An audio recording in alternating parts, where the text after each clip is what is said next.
Hello everybody and welcome to this week's edition of the Creative Smartphone Photography Show. I have my, I'm sharing the screen already, I have my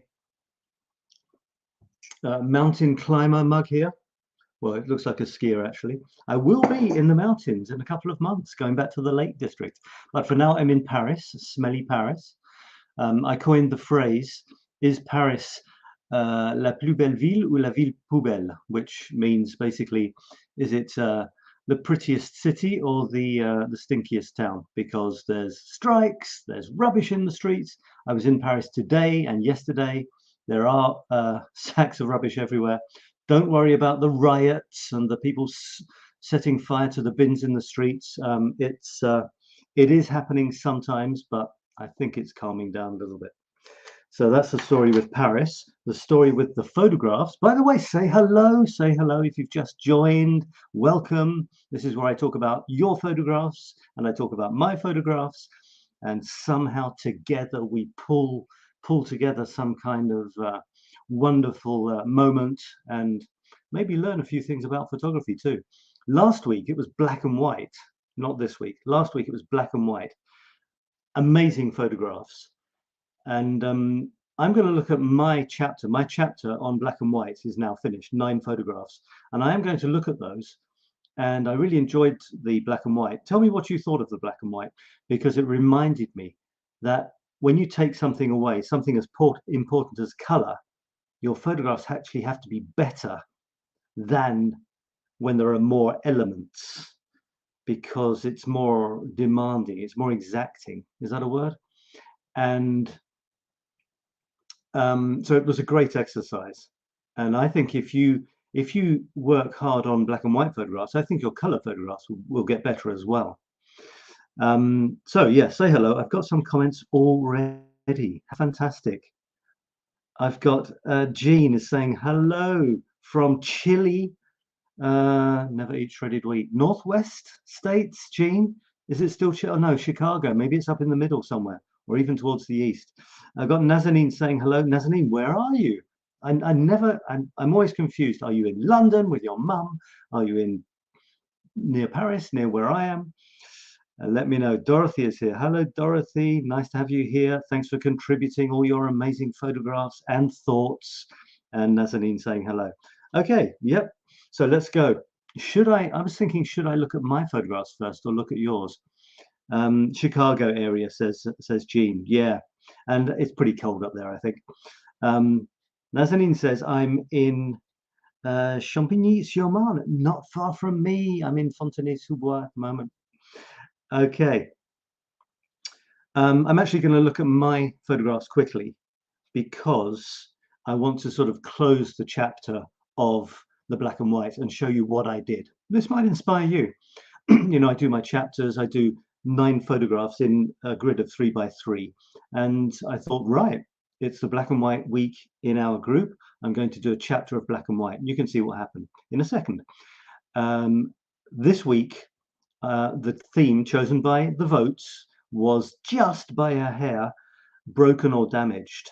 And you know, anything can be broken or damaged, even metaphorically. It could be your heart could be broken. So I didn't know what to expect, and in the end just got some great photographs as usual, and such a variety too. So I'll be looking at those as well. But let's have maybe 10 minutes looking at my black and white photographs, then we'll move on to yours. And I'm also looking for a theme. Looking for a theme this week. Possibilities include the one that nearly made it last week, which Bear reminded me was looking through something. I haven't put the thing to vote up yet. I'll do it immediately afterwards. Probably looking through something again. A color, still trying to get another color in there because red was very successful. We have maybe blue. Okay, if you've got an idea for a theme, let me have it. Okay, what could be another theme, and I'll put it into the list for voting. Okay, so give me a theme in the comments. Dorothy's saying it was fun. I didn't know black and white were more difficult. Yeah, it's a real challenge, a really good exercise to take photos in black and white. I'm so glad we did it. Jean is saying I love black and white photos. Yep, and isn't it nice to get away from color? You know, it's such a powerful element, but you don't realize. And there's something special about black and white that takes you back to another time, an older time, makes you think of your parents or your grandparents' photographs, or maybe your photographs when you were young. There's something immediately nostalgic about it, but that doesn't mean that just by turning your photographs black and white, they're good photographs. It doesn't work like that. They have to be a bit special. I'm just wondering if having the light shining off my head is the best look. Let me just try something. Back in a second.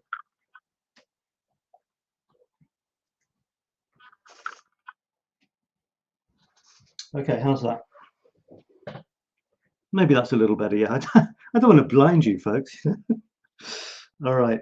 And final comment before I get into it is Nazanin saying, I like your jeu de mots, plus belle poubelle. Yeah, let me just, linger a little bit on this stroke of genius.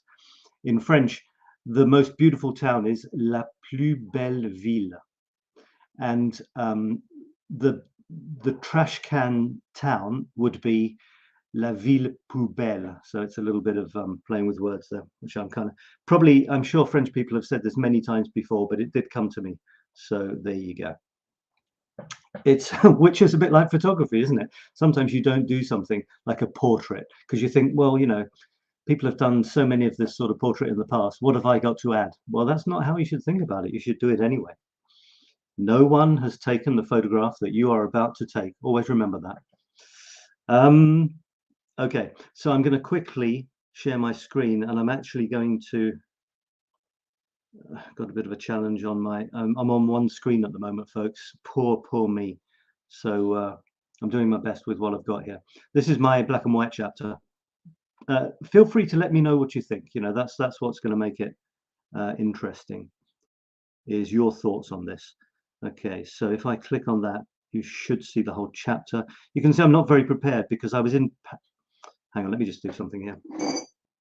I'm going to sign out of this because I was in Paris. I just got back from Paris and didn't have much time to prepare. I had to send my son out. He had his first trip out to the suburbs on a train on his own, which was kind of exciting. Sorry, you're seeing all sorts of rubbish you shouldn't be seeing. I'm just trying to sign out of my own site here. Yeah, so that was kind of exciting. He's 13, but he hasn't gone out to the suburbs on a train on his own yet. And today was the day he did it. So that was kind of, he's all right. He got home okay. There was someone waiting for him. Don't worry. Didn't send him home to an empty apartment or anything like that. Okay, we're slowly getting there. Hopefully you've got a bit more screen space there. Yeah, so what do you think of these black and white shots? This is how I tried to put them together. To be honest, there wasn't a great deal of thought in the layout. I took the shots that I had. I didn't really shoot these in black and white. It was more color, and then seeing which of my color shots would look good in black and white. And the ones that I thought would look good were the ones with stark contrast. Strong areas, very dark areas, and strong light areas. So if you look up in the top left there, it's just a window, kind of a blind and a radiator. But I like the lines. I like this repetition of the lines. Down in the bottom left, it's soft gray lines. And in the top right, it's harsh black and white lines. And in this top left corner, to balance these straight lines, a fiddly little intricate balcony thing, which was nice, a nice contrast. You've got a repetition of the blind in the top right in the tiny little grids on the top of the radiator. So although it's kind of an incredibly boring subject, how could a radiator be exciting? It's been reduced to lines, just a patterns of lines. And plenty of people have curtains which are just patterns, so why not go for it? Anyway, I won't linger on that too long. Yeah, so do tell me if you can what you think of any of these. If one of these grabs your attention, make a comment on it or ask me about it, because that would make it a bit more interesting. This was a self-portrait, and this wasn't even really, it was taken almost as a joke. Just I thought, here's a candle, I'll take a shot of me looking at a candle. And in the end, candlelight, the The light in the room was candlelight on my face. It was night, and a lamp behind me, which was lighting up the wall behind me, but didn't affect my face at all. So the lighting on my face is really pure, almost pure candlelight. You can see it's slightly blurred, even though I tried to sharpen it.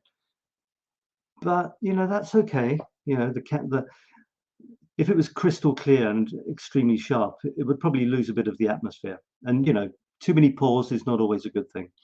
And I loved the fact, after the fact, I realized that the wall behind me was being lit up, which separated me from behind, and put the, you know, gave my head an edge basically.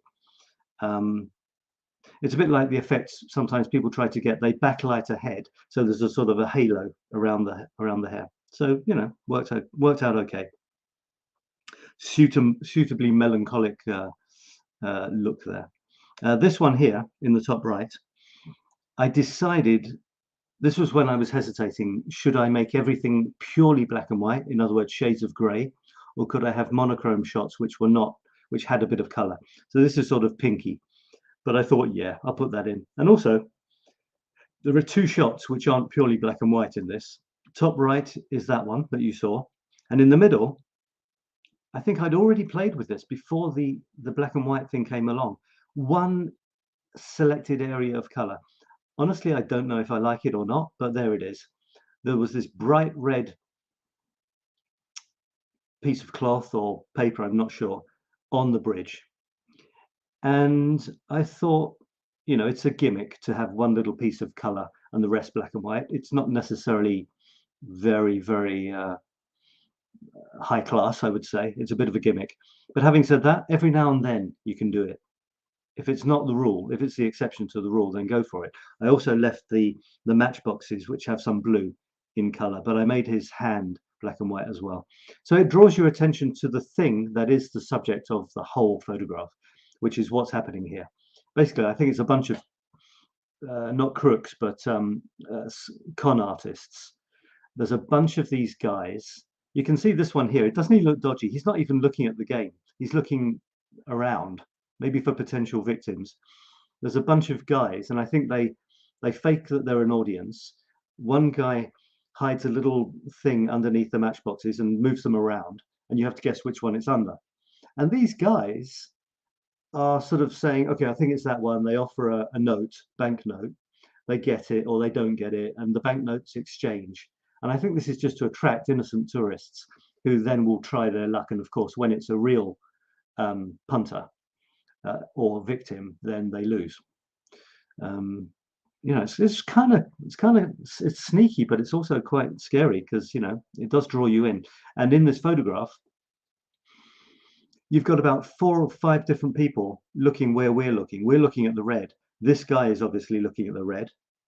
This is the guy who is leading the game. He's obviously watching. This woman here seems to be watching up in the top left. This woman in the top right is looking here as well. So there's these invisible lines looking towards the action. And even although this guy's looking away, which is kind of strange, it's like he's a bored employee. This woman is over here, is looking over his shoulder. And I'm looking. We all want to know if the guy gets it or not. You know, that's how powerful it is. And also I was slightly nervous, you know. For all I know, if they saw me taking the photograph, these 4 or 5 guys would jump on me. I don't know. So, you know, there's a lot of tension in that photograph, actually. Okay, what else have we got? We got Dorothy saying, I like your candle light picture with your head. You have an interesting expression. Yeah, I was thinking of Christina, who I knew from a group who unfortunately didn't make it through cancer. So I was kind of lit the candle for her. So it was a genuinely sad expression. This photograph on the left, there's stuff going off to the left of the photo, and maybe this one on the right, there's a kind of something similar. It looks a bit like the branches. You see these metal things going off to the right there. So that kind of echoes. Those two photos are quite complementary. And this one's stark colors against even the sky seems a bit dark, but the branches are definitely dark. So yeah, that was I think that was maybe taken on a cheap wide-angle lens that I attached to my camera. If you look at the branch here on the left here, it's gone a bit out of focus, but that might be because it's coming directly towards me and has left the field of sharpness. So that was quite tricky. I also had should I include the whole tree or just part of it? And the whole tree, it actually started to get mixed up with the background. So I went in closer and I used one that was closer. I also threw the tree itself, the branch, the trunk off to the right, and had all the branches going into this empty space. I thought it was more interesting than just in the middle. Nazanin is saying, the tree is my favorite, contrasting with the cloudy sky. Yeah, I'm very fond of this, really like this one. Even though it's my first attempt, I will be going back to this area. This is actually the Lake District, it's not Paris. I will be going back there in May and again in July. And I'm going to try, try and try again. You don't know what's going to happen. The lighting could be different. Anyway, moving on to the last three. This one, I think this is a great black and white shot. It's actually an Louis Vuitton statue. It's a Japanese designer who designs for Louis Vuitton, the handbag and the luggage people. Huge fashion house. It's Louis Vuitton 𝗦𝗠𝗔𝗥𝗧𝗣𝗛𝗘, the champagne. Huge fashion house. And their latest promotional thing is this Japanese artist who works with them.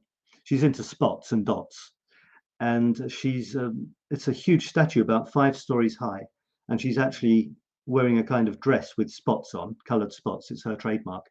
And this is a paintbrush in the top right, and she's painting spots, colored blobs on the building, the Louis Vuitton building. So there's other shots which are pretty cool as well, but trying to follow my own advice. If you want black and white to be striking, get rid of all other distracting elements and look for quite contrasty subjects.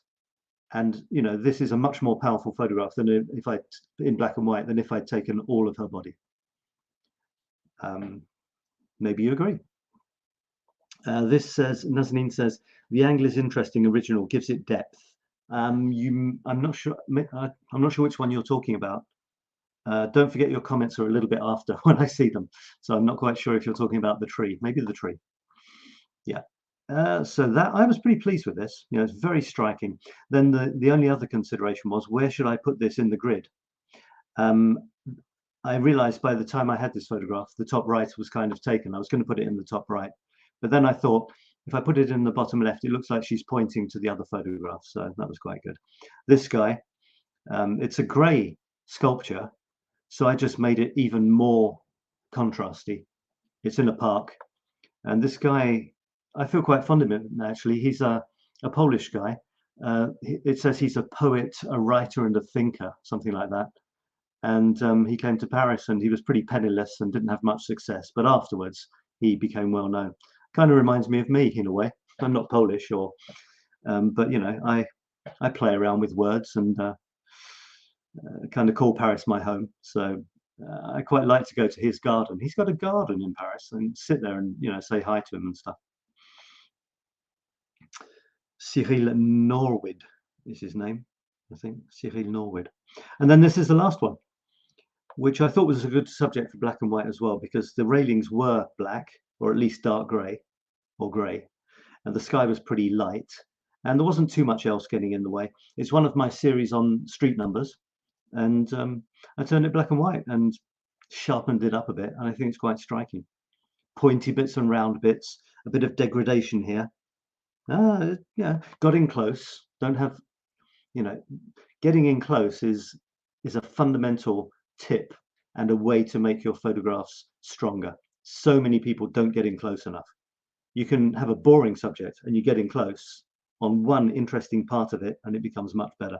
So either get in close as you take the shot to have the maximum number of pixels, or don't be frightened to crop, chop the edges off, top and bottom, on the sides, moving the sides around strategically to get a really strong shot. And also, I often shoot a little bit more than I'm going to use so that I've got the options. of what I can crop a little bit top and bottom, left and right.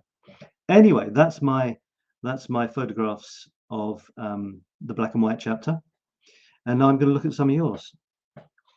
I'll just quickly show you what I've done so far in this chapter here. The new one, that one there, is a very recent one. It's an Egyptian statue. Well, it's a Parisian fountain actually, but commemorating Napoleon's victories, and one of them was in Egypt. A lot of Egyptian stuff in Paris, and this is a well, what you see is what you get. Okay, let's have a look at some of our entries now for the theme of, if I can make this any bigger.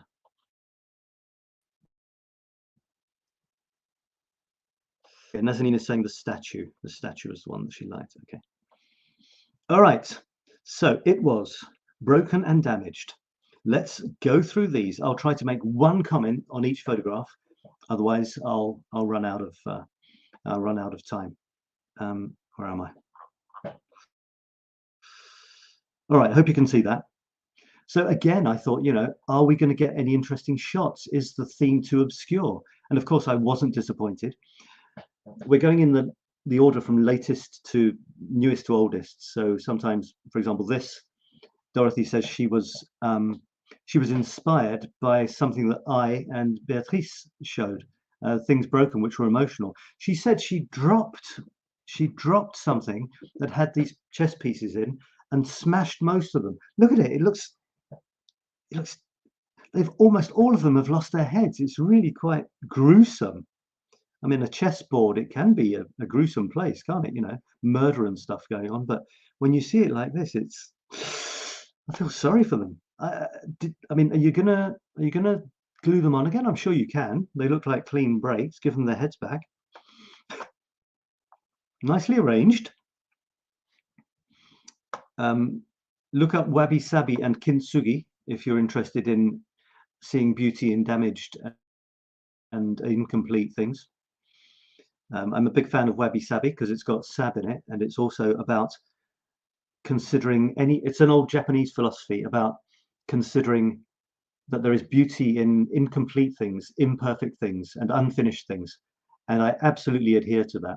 And a related Japanese philosophy is 𝘚𝘢𝗣𝗧𝗍, something like that, is when you break something, don't throw it away, mend it, and highlight the join with gold paint, because it's like wrinkles. It's like highlighting your wrinkles. I'm not sure if you would do that, but see the beauty in something that has lived a life, that has been injured, hurt, or damaged, and yet still pulled through. So I love this idea. You see an old Japanese bowl that's been broken, been put together, and there are gold cracks in it where they've repaired it. It's wonderful.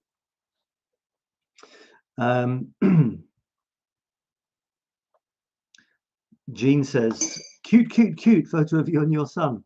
yeah, that's a fun one. And if you read the text, it's very recent on my page there. If you read the text, I'm actually secretly very jealous that he got a beautiful rainbow mug from my parents, his grandparents, and a great set of pens. Why didn't I get them? You know, that's not fair. I will at least try to glue them. Yeah, glue them. They'll be fine. There's some great glues these days. This is Jean. This is very abstract. Broken tiles on a basement staircase. These tiles are probably from the 50s. I like the texture. I love abstract stuff. A lot of things you find in the street, for example, or you look down and you see a mixture of different things on the floor. Sometimes it can be great. It can be really interesting texture. You still have to, in my opinion, you still have to try to go for some point of interest. For example, there's this circle here. You know, there has to be something that stands out, or it really is wallpaper in the worst sense of the word. You know, there's a round thing, there's this little black thing up here and another one down here. You know, if it was just completely uniform pattern of tiles, it's moving dangerously towards like grandmother's wallpaper, sorry, grandmother's, or, you know, elevator music, this sort of thing. You've got to watch out for that. Still try to have something that makes it more than just a snap. And this, I love the texture. I love the differences here. I love this crack. I don't know what's happened here. Has this tile been repaired with another one? It looks like the same tile, but the texture looks completely different on each side of the crack. Very interesting. Love it.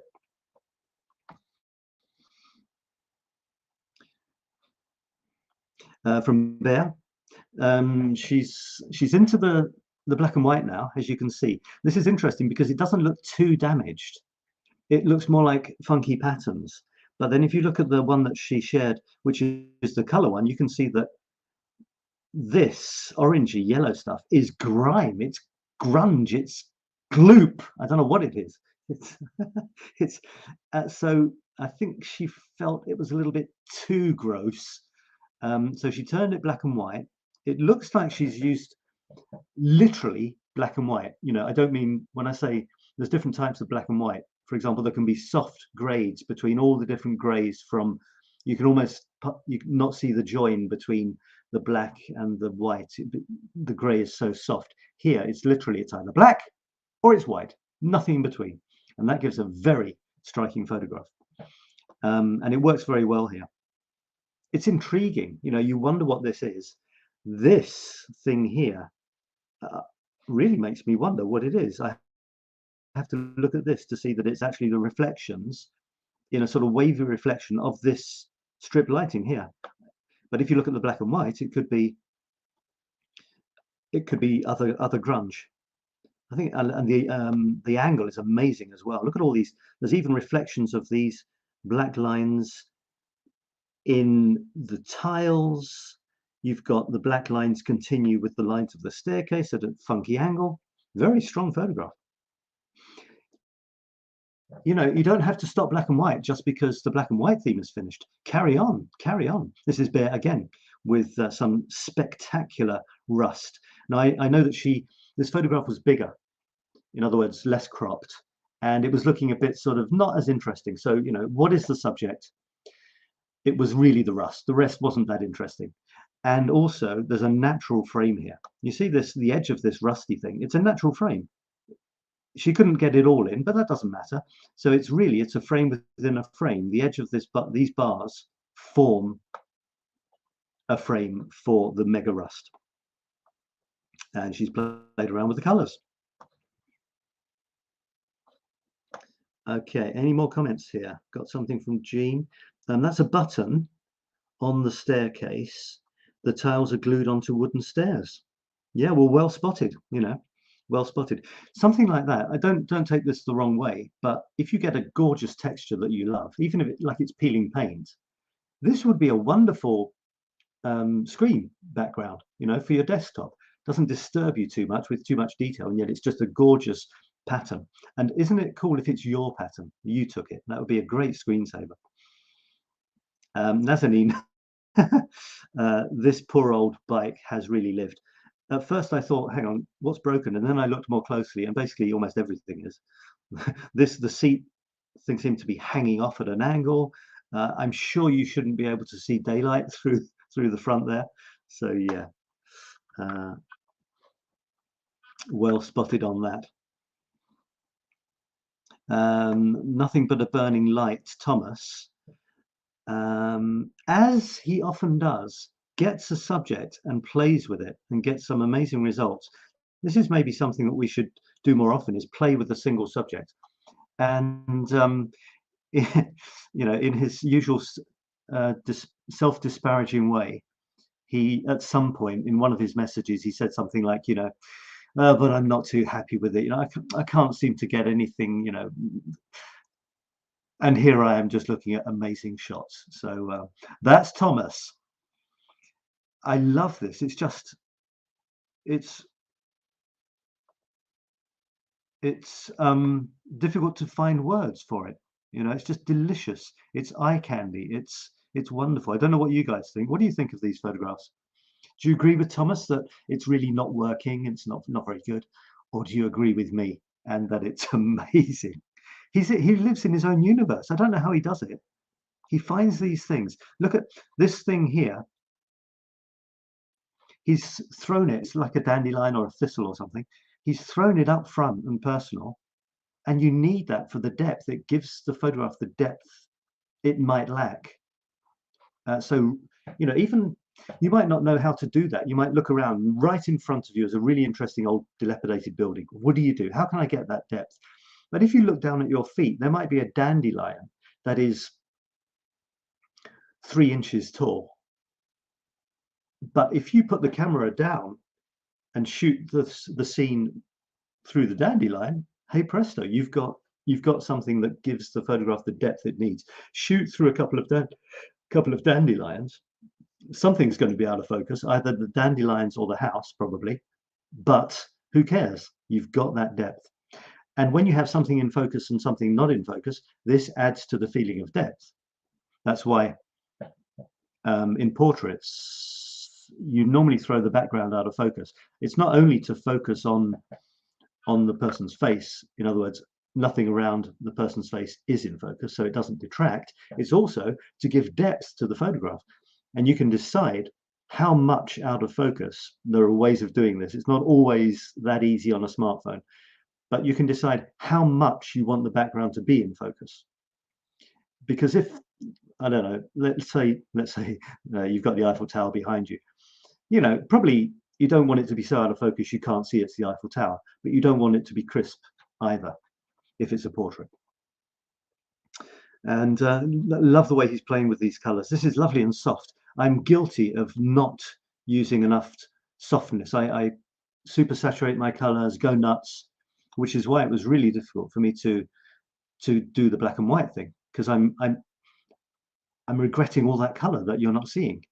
And yet, look how soft this is. You compare this with his last one, which isn't so soft. You see, it's more punchy. It's punchier, it's more saturated. But he's also offered us this one. It's not the same shot, and it's much softer. And this moves you into sort of fairy tale land. There's this varying focus. You're not sure what's in focus and what isn't. You're not sure what to look at. But I like this. I was going to use the word mess in a positive way, but even then, I don't think it's the right word. It's a sort of it's a visual feast, a smorgasbord, if you will.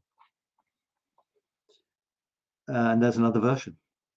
It's straight out of Alice in Wonderland or Tim Burton movie. It's just very cool. There's another saturated one. All right, that's enough of Thomas for now. Let's move on. Any other comments?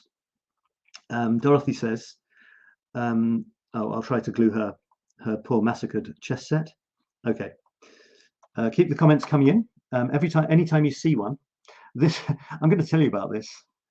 And I know other people have had the same experience. They post a photograph in a group, a photography group, and they get some comment back saying, well, Beatrice told me this. She said that there was a theme, some other group, which will remain anonymous. There was a theme, and the theme was blur, or out of focus. The theme was out of focus, if you can imagine that. I don't have too many details, but get this. She contributed an out of focus photograph. Maybe it was a soft focus, sort of a mystery type of thing, mysterious, for a theme which was out of focus. And the comment she got back was, it's not out of focus enough. It's not blurred enough. Hello, okay. So I did this. I contributed this photograph as my first photograph to a group. It had 85,000 members, and it's about smartphone photography. So, I thought, okay, here we go.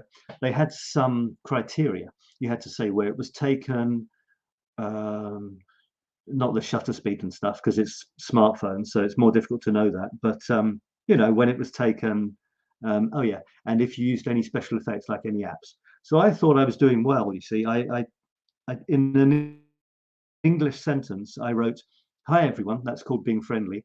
This is a view from the suburbs of Paris on my iPhone 8 and Sabified using Snapseed. I thought I'd given them everything they needed, in a sort of normal English sentence. And the comment I got back was, from 85,000 members, I got 2 likes. One of them was from someone I don't know, and the other one was from the person who also left a comment. And the comment was this: please follow the posting format. Not thanks for contributing, not welcome to the group, not I like your photograph. No, please follow the posting format. title, optional, device, editing app, blah, blah, blah, posting date, place, hashtag, the initials of the group. Well, do you think I'll be posting another photograph in that group?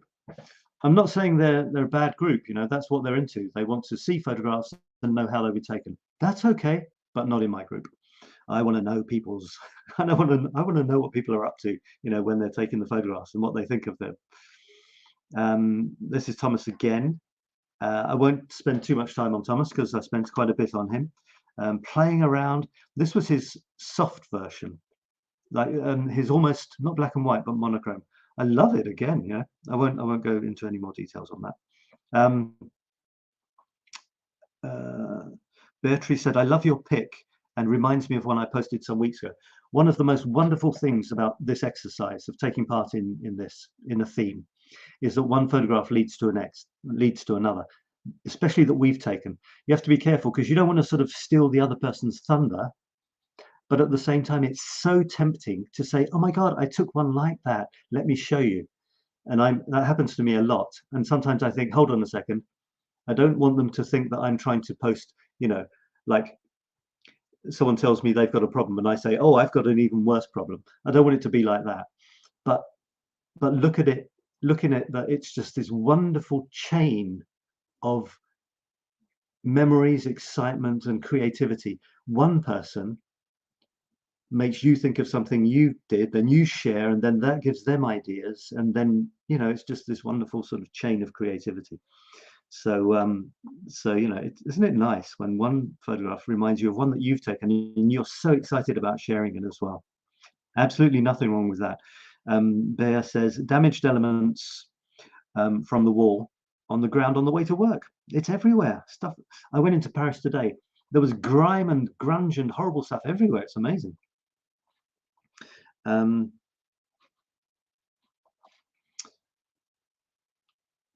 Okay. This is one of my favorites.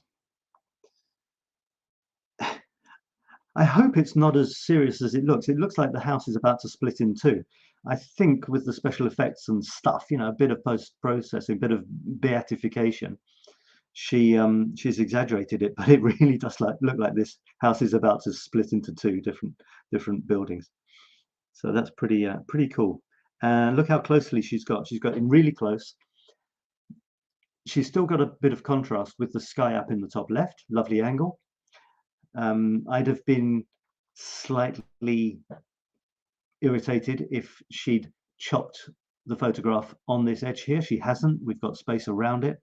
So why is that important? I mean, the gutter, this is the gutter, and you know, I want to see it. It tells me it's a house. I want the house to be complete, even though it's breaking down and splitting into two.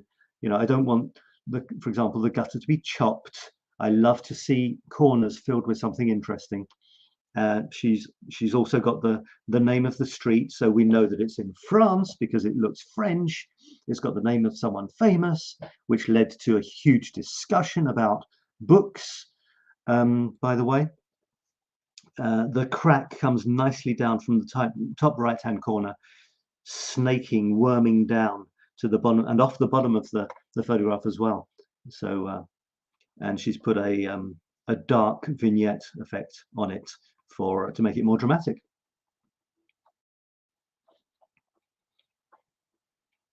Oh, we have some more comments here. Let's have a look. We've got it's psychedelic Thomas. Nazanin is calling Thomas psychedelic. Yeah, I think he is. I think it's great that he has a parallel universe. I mean, I recognize a fellow soul, you know, a parallel universe that we lose ourselves in when we play with our photographs. You remember that what I want to do with my photographs is create something somewhere between grim reality and a weird sabified fantasy land. And I don't want to see literal photographs. I don't. So when I see people playing around, it's really great because you get to know them a little bit, and you can let out your crazy side, let the crazy out. So yep, Nazanin, Nazanin's got a bit of a crazy side too, I think. Let's see it a bit more, Nazanin. Let's see a crazy side in the next theme. We need ideas for the next theme. So far, I've got blue, which isn't very exciting. But when we did red, we got a lot of photographs. Looking through something, which I think is pretty cool. And if you've got another couple of suggestions, I'll put the poll in as soon as I finish this. I'll put the poll up and we can vote for next week's theme. Dorothy says, Thomas does amazing pictures. He has a negative sentence to start the engine. He has a negative sentence to start the engine, like starting my grass cutting machine. Then something amazing comes out. Yeah, I think if I understand what you mean, Dorothy, it's how I feel. He's so modest. I think fair enough. Maybe, you know, I think he's just, I don't know.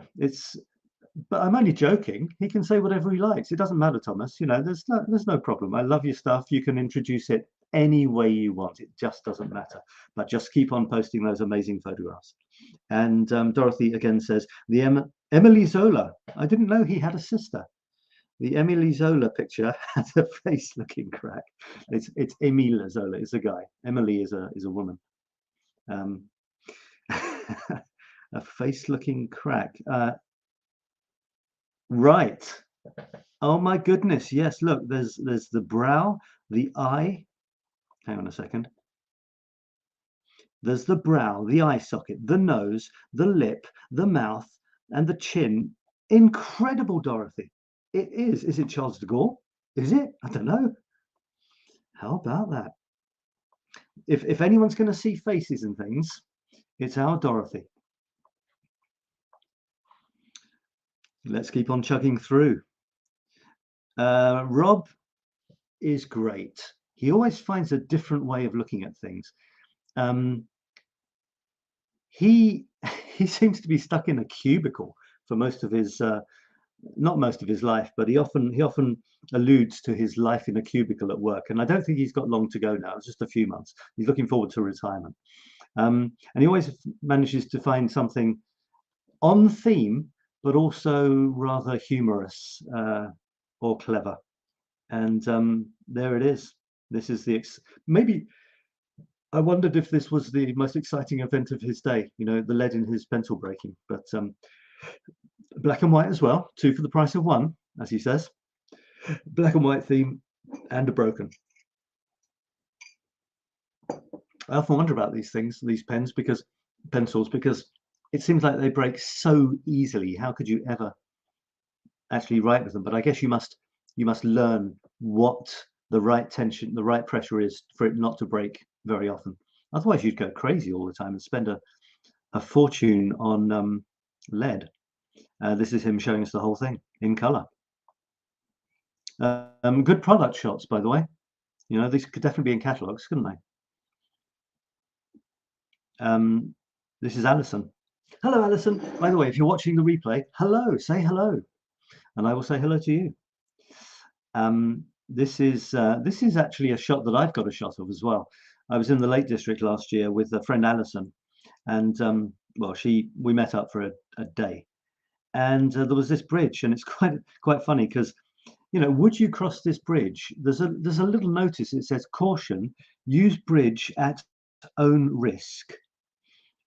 Trip hazard. Handrail is loose." It sounds like, you know, pretty hairy, pretty scary. But it's just a little bridge. If you'd only fall about 6 inches into a bog, but they're very, you know, the British, they're very correct. You know, you're gonna there's a bit of danger there. You'll put a notice up. They don't actually repair it for a few months, but you put a notice up. And someone pointed out to me that handrail is loose. It should be loose or lost. So you know, an official notice with a big spelling mistake, which is quite pleasing to see. Okay, this is me near my house. I'm not sure if this is broken or not, damaged. It's definitely decrepit, and it used to be a gate post. I mean, it's still a post, but there ain't no gate there. Well, there's what's left of a gate. A bit of wood hanging on for dear life, bit of metal, rust. Delicious, isn't it? I was wondering what to do about the background because there's a lot of mishmash there. could easily detract from this. I wanted this to be crystal sharp and the background fuzzy. I tried the portrait setting, which, you know, with the post as the subject. That was okay, but there was something that wasn't quite working for me. So I got really up close without the portrait effect, normal, got up close, and the background went a bit fuzzy. So on wide angle, it's tricky. On the normal lens, because the objective of the wide angle lens is for everything to be in focus. So it's really tricky to get the background out of focus. One thing you can do is switch to telephoto lens. You'll have to step back a bit to fill the frame because it might be too close, but the background will be fuzzier with a telephoto lens than with a wide angle lens. And if you use super wide angle, it's even worse. Everything is in focus, however hard you try not to do it. So, you know, try a few different things, and that's what I got. And in the end, the branches are sort of pleasingly fuzzy. If it was fuzzier than that, it would just be pure fuzz and you wouldn't see the branches. But then most of the branches are not so sharp that they detract from the real sharpness of this deliciously disintegrating old fence post with moss on. And someone pointed out, who was it, Alison? Alison pointed out that, isn't it funny how the moss, nature in other words, is effortlessly attaching itself to every nook and cranny, and the man-made thing looks incredibly awkward and is desperately clinging for dear life. So very astute comment from Alison as usual. Dorothy says it looks like a caught bear, a bear caught in a trap. Okay, moving on from Jean. How are we doing for time? We're doing okay. We've got 10 minutes. This is what is it? What is it? It's a bird bath, a broken bird bath which has been mended. No, it's cracked underside. Again, this is a delicious shot just to look at, just for the texture. I love it. Love those cracks, the texture, and I like this. What you've done here, almost. I thought maybe it was a wheel to start off with. This was the tread of the wheel, but it's not. And I love the fact that we've got this edge here, which carefully placed, as you often carefully place things, Jean, so that you've got a contrast, so you can compare this with something else, which is completely different. In fact, it's gone red for some reason, red sort of foliage or something, and just a tiny bit of the foot of the bird path. But the thing is, you said it's the underside, so is it upside down? Maybe this is upside down, but it's still on the pedestal. Love it. Love the texture. With the little knobbly bit up in the top left. I didn't realize that this was broken until Beatrice pointed it out to me. And in fact, this 69, the number 69 here, it's just sitting there. It's beautiful. It's mosaic. And it's fallen off from here. And I didn't even realize until she took this photograph, and it became clearer to me. This is this is one of those awful moments, you know, when you smash a special bowl, not yours, obviously, somebody else's special bowl that meant a lot to them. It was a birthday gift from her daughter's best friend, and she was very angry. Oh, and you know, it's got her name on. It's probably specially brought from Brittany, where this is a special. You go to Brittany, you bring someone back a bowl with their name on, and it's so special. You don't smash somebody else's Brittany bowl with their name on it. You know, it's just not what you do. So, yep.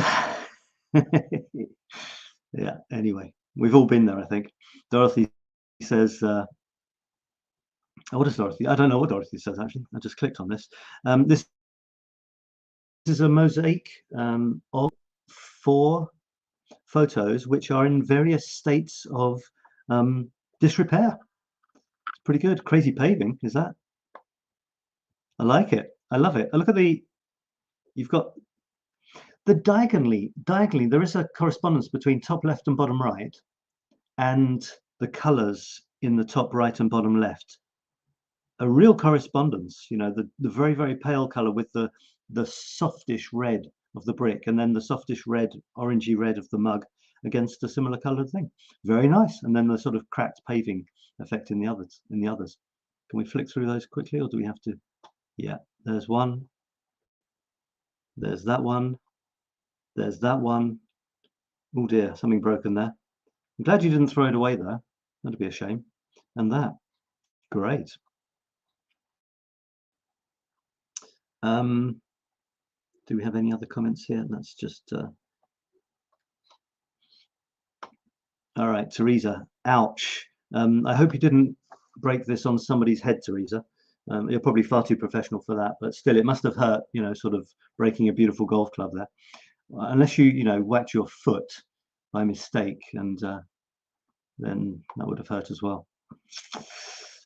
Had fun adding filters and colors to this otherwise blah picture. Okay, blue and yellow go well together. This is me. This is a book found in one of those little libraries, those like you boxes that you find in the street or in a park or somewhere, and you put your old books in there and you grab a new one. I mean, an old new one. And I found this one. This is probably the most deliciously disintegrating book I've ever seen in my entire life. It's now in my collection, and you can see that it's just falling to pieces there, held together literally by sticky tape.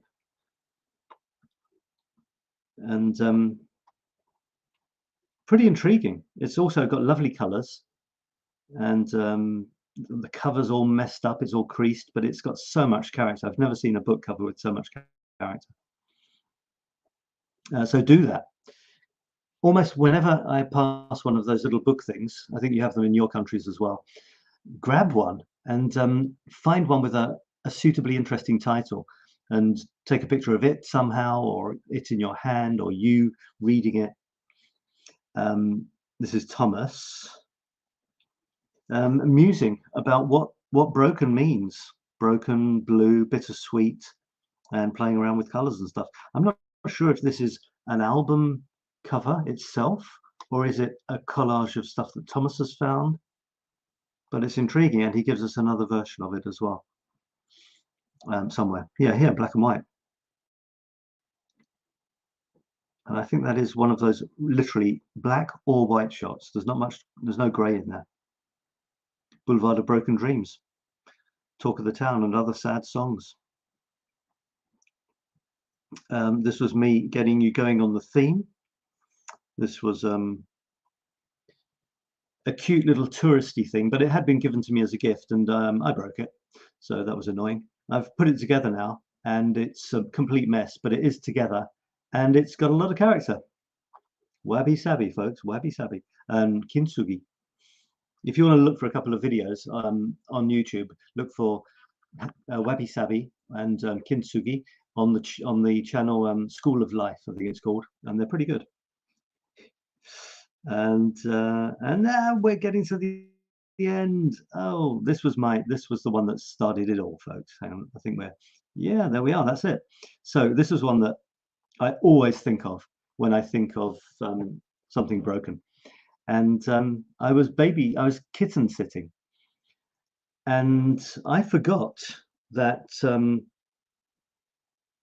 you know, when you've got a kitten, they explore and they jump on things and they knock things over. So my fault. The kitten broke it, but I left it there to be broken. So it was my precious Chile mug, brought back by I don't know, by someone that I knew in Chile. And Chile's a funny country because it's long, and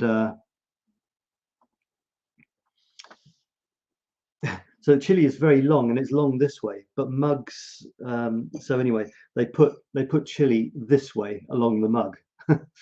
And so it went from sort of desert and stuff up near Ecuador down to almost Antarctica at the bottom. Really intriguing. And the thing they say about Chile is you can stand in Chile and you stand with your arms out, and you have one arm is in the Pacific Ocean and the other arm is in the Andes Mountains, because it's a very, very, very long country and very narrow. All right, so that is pretty much it. And now we are looking for the next theme. And I don't know what it's going to be, and I won't preempt it. I won't choose it without asking, and I will put 3 or 4 options in the group in the next few minutes, and we'll see what people choose. Just to go back to these, this one here. Yeah, so I've got 2 in this chapter. So next week I will show you the next 7. So this will probably be full up. What about you? Are you working on any projects at the moment? I know that Jean, you have, I think I was just saying today, I think you've gone past the point where you can not post a photograph a day. Is that right? You've reached the point of no return. It's no longer possible for you not to post a photograph a day. Something like that. I mean, maybe there are days when you miss it. And I was thinking that's wonderful. Thomas as well, just producing so much creative stuff. And Dorothy and, you know, Nazanin and everyone else who has been part of my photography group. You know, for some of you, the hardcore, you are really producing amazing stuff, and that's great. Do you have any suggestions, by the way, just to finish off with? Do you have a suggestion for a future theme that I could put up as one of the options? Let me have an idea. Have a think about it. Have a think.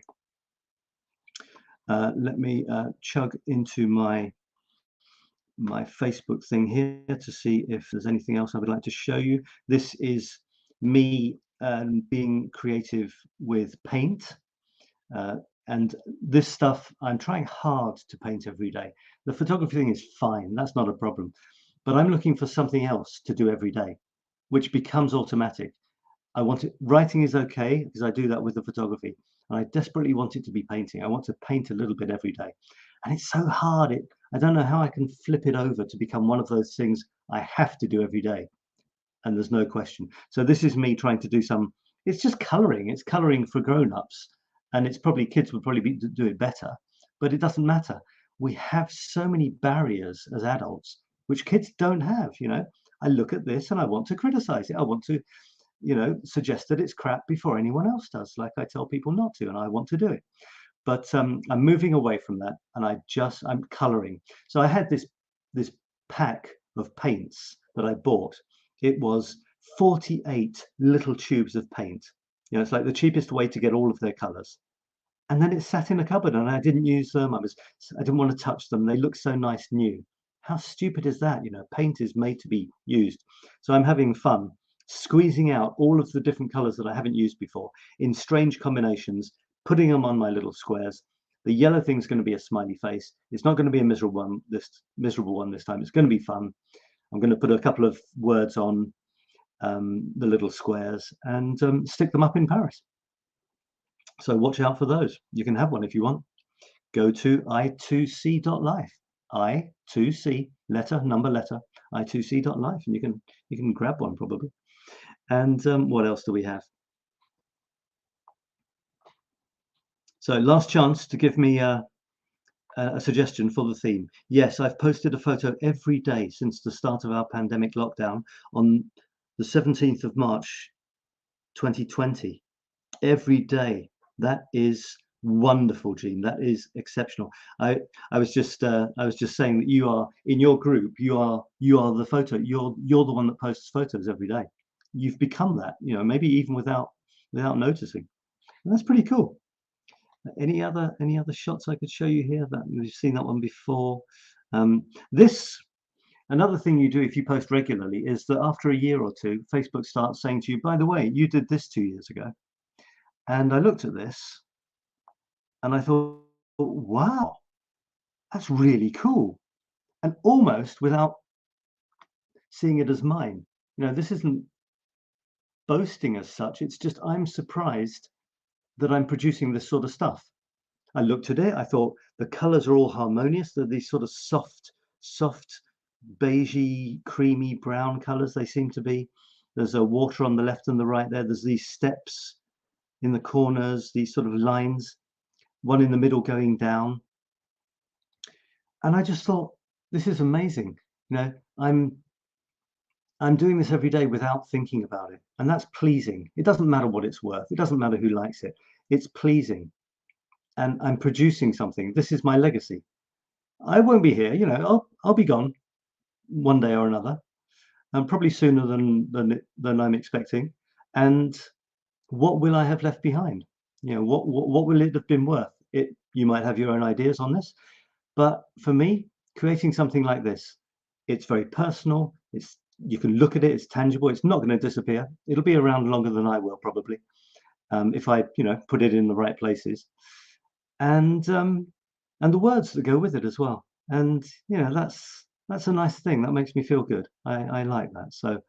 So all of that is to say, I'm not going to stop encouraging you to create and share. And it's a nice way. It's a nice way to lead life, I think. And maybe another one just before. There we are. We're at the hour. Oh, this is something a new thing I'm doing. I'm inviting people to Paris for 2 days for an intensive coaching experience using unique metaphors. If you know anyone who would be interested in that, a 2-day personal one-to-one coaching in Paris, following a series of unique metaphors that I have created. That's fun. This is my version of the bridge photograph. And there's the black and white ones. So there we are, folks. That's it for another week. And I will come back here. Thank you very much for watching the show. And as I said, I will put up the new options for the theme in a little while, in a few, maybe half an hour. And I can't wait to see your votes. Keep contributing, and encourage anyone else that you know to come along and start contributing too. And we'll see where it goes from here, and we'll see what amazing photographs are produced that didn't exist a week ago. We'll see that next week. Nazanin is saying bye-bye. Bye-bye, Nazanin. Thanks for watching, everyone. Thanks for watching on the replay. I know some people will be watching on the replay. I really appreciate it. Thank you, Jean. Thank you, Dorothy, for your comments. Thanks, Nazanin. I said, anyone else? We had someone else, I think. Nazanin, Dorothy, Jean, and I thought there was someone else. Yeah. So great. See you next week, and happy snapping. Bye for now.